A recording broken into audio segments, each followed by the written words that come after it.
முத்துமுகப்படியோ முச்சந்தி வீதியிலே பத்தாம் இதழ் பரப்பி பஞ்சணையின் மேலிருத்தி அத்தை அடக்கி நிலை ஆறுமில்லா வேளையிலே குத்து விளக்கேற்றி என் கண்ணம்மா கோலமிட்டு பாரேனோ.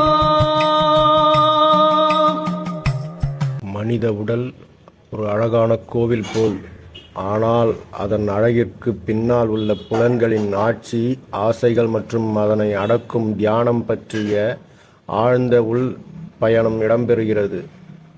ஒருவர் அந்த ஆசைகளை அடக்கி மனதை தியானத்தில் நிலைப்படுத்தினால் அவன் உள்ளே ஈசன் விளங்கும்.